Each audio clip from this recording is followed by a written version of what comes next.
कृपया वीडियो को पूरा देखिएगा, अधूरे ज्ञान से कोई लाभ प्राप्त नहीं होगा। नमस्कार दोस्तों, हमारे YouTube चैनल एस्ट्रो सच में आपका हार्दिक अभिनंदन स्वागत करता हूं। तो दोस्तों, आज का जो हमारा विषय है वह है ब्रह्म मुहूर्त। जैसे ही आप जानते हैं तो बेड पर लेटे लेटे या बेड पर ही आप बैठकर ऐसी 3 बार अगर आप अपनी इच्छा को बोलते हैं तो उसी समय पूरी हो जाती है, उसे समय नहीं लगता। तो कैसे करें ऐसा जिससे आपकी कोई भी इच्छा हो, चाहे वह भौतिक वस्तुओं की कोई इच्छा हो, चाहे वह रिलेशनशिप की कोई हो या अन्य कोई भी दुनिया की कोई भी आपकी इच्छा हो, चाहे वह कोई आध्यात्मिक इच्छा हो, चाहे किसी क्षेत्र में कहीं आगे बढ़ना चाहते हैं या उससे रिलेटेड कोई भी इच्छा है तो वो सब पूर्ण हो जाएगी अगर आपको ब्रह्मा मुहूर्त में इस तरह से 3 बार बोले। हम इसके विषय में पूरी जानकारी से आपको बताने जा रहे हैं, तो वीडियो में अंत तक बनी रहे ताकि आप भी इसका रहस्य जान पाए और आप भी इस संसार के जो भोग विलास और उस अध्यात्म को पा सके जो आप सभी का हम स्वागत करते हैं अपने चैनल में। तो दोस्तों, पहले हम ब्रह्मा मुहूर्त का समय जान लेते हैं। वैसे तो ब्रह्मा मुहूर्त का समय सुबह 3 से 5 बजे तक कहा जाता है, लेकिन आप फिर भी 3:36 से यह समय शुरू होता है और यह सुबह के 5:30 तक ब्रह्मा मुहूर्त का समय रहता है। अगर आप किसी और देश में रहते हैं जिससे आपको इस समय का नहीं पता लग रहा है अभी कौन सा समय ब्रह्मा मुहूर्त का है, तो आप देख लें आपके सूर्य कितने बजे निकलता है।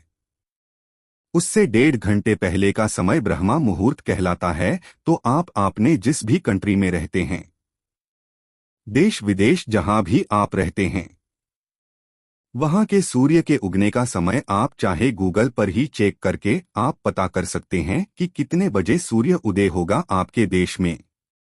तो उसके 1.5 घंटे पहले का समय आप कम कर ले तो वह आपका ब्रह्मा मुहूर्त का समय निकल जाएगा। उस समय आपने बैठकर यह जो आपको हम आज बताएंगे आपको ऐसे ही करना है, तो आप हर तरह की सुख सुविधाएं और अध्यात्म सभी चीजों को पा सकते हैं। दोस्तों, हर व्यक्ति के जीवन में किसी न किसी चीज की कमी जरूर रहती है। किसी को पढ़कर आगे बढ़ने की, किसी को सरकारी जॉब लगने की, किसी को प्राइवेट जॉब लगने की, किसी को कंपनी में जॉब लगना है, किसी को अपना व्यापार शुरू करना है, किसी को व्यापार में अलग अलग ऑफर चुनौतियां चाहिए, किसी को अपने ओहदे को आगे बढ़ाना है, आगे की पोजीशन लेनी है, तो किसी को संस्कारित जो है बच्चे चाहिए, लड़की चाहिए, लड़का चाहिए, शादी करनी है। इस तरह की कई प्रकार की, जैसे घर चाहिए, कर्ज है, बहुत सी चीजें हमको चाहिए होती है क्योंकि किसी वजह से वंचित रहने के कारण असंतुष्ट रहते हैं। आत्मा से साक्षात्कार करना चाहता है, हर किसी की कोई न कोई इच्छा है। दोस्तों, ब्रह्म मुहूर्त का समय ऐसा होता है जहां सभी देवी देवता विचरण कर रहे हो, सभी जगह उनकी ऊर्जा व्याप्त होती है। उस समय सरस्वती माता भी विद्यमान होती है। अगर आप इस समय ध्यान गीत भजन करके कुछ मांगते हैं तो आपकी इच्छा पूरी हो जाती है।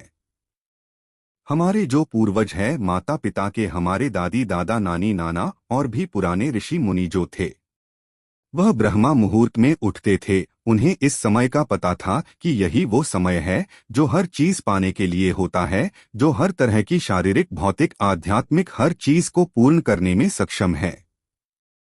अलग अलग जो भी जिसकी इच्छा होती थी, उठकर उसी को फॉलो करो। और आज भी आप लोग देखते हो कि जब आप बीमार होते तो सभी कहते हैं कि सुबह जल्दी उठा करो, थोड़ा शेयर किया करो, बीपी मोटापा कम होगा। सैर करने का लाभ होता है। जो सुबह सुबह उठते हैं तो एक पॉजिटिव एनर्जी उस पूरे वातावरण में होती है। उस समय आप उस एनर्जी को महसूस करते हैं, उस ऊर्जा को भीतर लेते हैं। वैसे ही आपकी कई बीमारियां दूर हो जाती है। शरीर आपका फैट रहता है, शरीर ऊर्जावान बनना शुरू हो जाता है। इस समय में आपकी चेतना का लेवल भी हाई होता है। और अगर आप भारत में रहते हैं तो आपका 3:30 पर ब्रह्मा मुहूर्त शुरू हो जाता है और यह 5:30 तक सुबह तक रहता है। इस समय के बीच में आपको उठ जाना है। आप चाहे ध्यान के लिए बिस्तर में ही बैठ जाएं या आप उठकर भी बैठना चाहते हैं तो आप भी अपना स्थान बना लें। कमरे में या पूजा घर में जहां भी आपका दिल करे वहां पर आप अपना एक स्थान बनाकर वहां पर आपने ध्यान करना है। करना क्या है, आपको देखो, धीमी सांस आपको लेनी है। आपको सांस नहीं ज्यादा लेनी है और नहीं ज्यादा छोड़नी है, आपको बिल्कुल थोड़ी सी सांस भरने हैं और बस हल्की सी छोड़ देनी है। आपको उस समय शांति का अनुभव होना चाहिए। सांस आपकी स्वाभाविक होनी चाहिए, जैसे अपने आप से आ रही है और जा रही है। जानबूझकर उसे बदलने की कोशिश न करें, उसमें ही आपने ध्यान करना है। नाम जप जो करना है आपने इसी तरह करना है। नाम जप करें, ध्यान करें। उसकी विधि भी हम आपको आखिरी में बताएंगे कि कैसे अपने करना है। जैसे ही आप इस समय पर उठते हैं तो आपका शरीर, एक तो शरीर ठीक रहेगा ही, ऊर्जावान बनेगा ही, साथ में जब आप इस समय जब अपने मन में लंबी सांस भरकर अपने परम प्रभु का नाम का जाप करते हैं तो आपका मूलाधार चक्र स्ट्रांग हो जाता है, उसकी सीधी होने लगती है, जिसमें आपको फिर जैसे लक्ष्मी और कुबेर इत्यादि इनकी जो सिद्धियां होनी शुरू हो जाती है। आपके धन की समस्याएं भी खत्म हो जाती है, जिससे कि आपका अगर कर्ज है वह भी खत्म हो जाएगा। नई नई जॉब बिजनेस की अपॉर्चुनिटी ऐसे मिलती रहेंगी और धन की समस्या भी अपनी खत्म हो जाती है। आपको बस नाम जप करते रहना है, अपने आप से भी हो जाएगी। आपके अंदर सकारात्मक ऊर्जा, कौशिक ऊर्जा का प्रवेश हो जाएगा। जहां भी आप जाया करेंगे वहां भी आपका सकारात्मक ऊर्जा होने के कारण वहां का वातावरण भी पॉजिटिव हो जाएगा। जहां भी जाकर बैठेंगे वह भी अच्छा फील करेंगे। आप तो अच्छा फील कर ही रहे हैं। अगर कोई और व्यक्ति है जो बीमार है, उसके लिए भी आप इस समय में नाम जप करके एक जल को, पानी को ऊर्जावान करके उसे दवाई में बदल सकते हैं। उसे एनर्जेटिक वाटर बनाकर अगर उस रोगी को पिलाते हैं तो काफी राहत मिलेगी। उसका शरीर भी रोगों से मुक्त होना शुरू होगा। उसके लिए आप जब भी, जैसे हम आपको ध्यान करना बताएंगे वैसे करना है और सामने एक गिलास पानी रखने, कांच के गिलास में रखकर ध्यान करें। वहीं पर जब ध्यान करें, जब ऊर्जा वहां पर फैल जाएगी तो उस पानी में भी वह ऊर्जा पहुंच जाएगी, जिसमें आप रोगी को वह जो चमत्कारी अपने जल बना लिया है, एनर्जेटिक जल बना लिया है, वह उस रोगी को पिलाएं तो आप देखेंगे कि जब पॉजिटिव जल उस रोगी के अंदर जाएगा तो रोगी ठीक होना शुरू हो जाएगा। जो नाम है, इसे प्राण जप भी कहते हैं। जब भी आप नाम जप, प्राण जप करते हैं तो इसके लिए आपको कोई विधि विधान नहीं होता। अगर आप किसी मंत्र को सिद्ध करना चाहते हैं तो उसके लिए विधि विधान होता है। उसके लिए आपको पूजा पाठ के लिए बैठना होता है, स्थान शुद्ध होना चाहिए, धूप अगरबत्ती होनी चाहिए, तब आप मंत्र को सिद्ध करेंगे। लेकिन जो नाम जप है, इसमें ऐसी कोई भी चीज आपको नहीं करनी पड़ती। जब में जैसे ही आपकी मर्जी है वैसे ही आपका नाम जप कर सकते हैं। इसे करने के लिए आपको कोई ज्यादा विधि विधान की जरूरत नहीं है। नीचे बैठे जहां भी आपको अच्छा लगे वहां पर आप बैठ सकते हैं। इसमें आपको नहाने धोने की, ब्रश करने की कोई जरूरत नहीं है। आपकी मर्जी है, आप कहीं पर बैठकर ये नाम जप सकते हैं। आप अपने बेड पर बैठकर भी नाम जप कर सकते हैं। अब आपको नाम जप करना कैसे है देखो।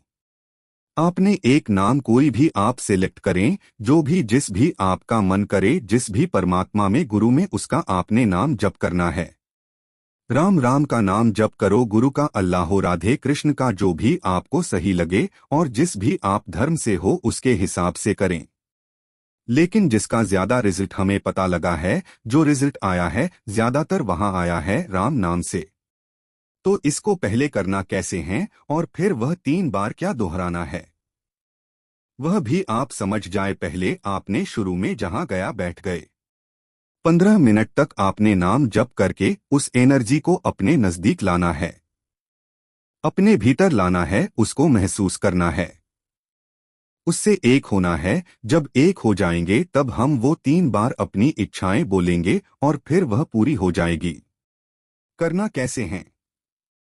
जिस विधि से ज्यादा रिजल्ट आए हैं उस विधि को हम आपको बताने जा रहे हैं। कैसे ज्यादा से ज्यादा लोगों को रिजल्ट आए हैं। उसके लिए आपने क्या करना है, जब आपने सांस लेनी है और छोड़नी है, इन दोनों में ही जाप करना है। लेकिन कैसे करना है? जैसे ही आप सर्वांग थोड़ा ऊपर भरेंगे तो आपने राम राम का जाप शुरू कर देना है। वह 2 बार, 4 बार, 10 बार, जितनी बार भी बोला जाए। आपका स्वास्थ्य ऊपर है, उतनी बार बोल सके उतनी बार बोले। जब सांस छोड़े फिर राम राम आपने करना है, चाहे वह 4 बार बोला जाए, चाहे 10 बार बोला जाए। जैसे ही अपने शुरू कर देना है, राम राम राम राम राम राम राम राम राम राम राम राम राम। जैसे आपने अपनी श्वास छोड़नी है, फिर दोबारा से जब हम श्वास छोड़ेंगे फिर राम राम राम राम राम राम राम राम राम। इस तरह से आपने सांस लेते टाइम राम का उच्चारण करना है और सांस छोड़ते टाइम आपको उच्चारण करना है। यह थोड़ी सी विधि बदल गई है, लेकिन इसके रिजल्ट बहुत ज्यादा है। अगर आपको सतनाम वाहेगुरु का जाप करना चाहते हैं तो श्वास भरते टाइम सतनाम वाहेगुरु, सतनाम वाहेगुरु, सतनाम वाहेगुरु, सतनाम वाहेगुरु, यह जाप सांस छोड़ते और भरते समय करना है। आपको इसे सिर्फ 15 मिनट तक जाप कर लें। 15 मिनट आपने रोज करना है। आपकी इच्छा पहले दिन पूरे हो जाएं, दूसरे दिन पूरी हो जाए, 21 दिन से पहले पहले आपकी इच्छा पूरी हो जाती है। किसी किसी को एक ही दिन में हो जाती है। आपने इसको कम से कम 21 दिन करना है। अगर आपकी इच्छा बड़ी हो तो 21 दिन भी लग सकते हैं। कोई भी आपको ऐसे ऐसे बंदे मिलेंगे, ऐसे प्रश्न मिलेंगे, उसे आपने पहचानना है। उन संकेतों को जानना है कि आपकी इच्छा पूरी करने के लिए वह व्यक्ति आपको मिल रहा है। उस व्यक्ति को पहचान लेना है। यह 15 मिनट को बढ़ा भी सकते हो, 30 मिनट भी कर सकते हो। तो आपने ऐसा ध्यान करने के बाद जब ऊर्जा के साथ उस परमात्मा के साथ एक हो जाते हैं, तब आपने इच्छा को अपने मन में व्यक्त करना है। जो भी इच्छा आपको चाहिए, आपने 3 बार में, जैसे सांस लेते टाइम और सांस छोड़ते टाइम, आपको 3 बार बहुत ही शांत मन, शीतल मन से जाप करना है और अपने मन में से सभी नकारात्मक विचार निकाल दें और शांति से गहन साधना में लीन हो जाएं। इस प्रकार करने से आपके सभी काम बनने शुरू हो जाएंगे। आप अपने आप को बहुत ही ऊर्जावान महसूस करेंगे। यह राम नाम का जाप 15 मिनट के बाद 30 मिनट कम से कम जरूर करें और आपकी प्रार्थना उस परमात्मा के पास पहुंच जाएगी। उसी से आपने मांगा है तो उसके लिए तो कुछ असमर्थ है ही नहीं कि आपको देना सके, जरूर देने वाला है। दोस्तों, कैसी लगी हमारी जानकारी? अगर अच्छी लगी हो तो कमेंट बॉक्स में अपनी राय जरूर दें और हाँ, साथ में वीडियो को लाइक और चैनल धर्म लोग को सब्सक्राइब जरूर करें। कमेंट में जय श्री राम जरूर लिखें। अब हम आपसे विदा लेते हैं, फिर मिलते हैं अगली एक और नई वीडियो में। तब तक के लिए जय श्री राम, धन्यवाद।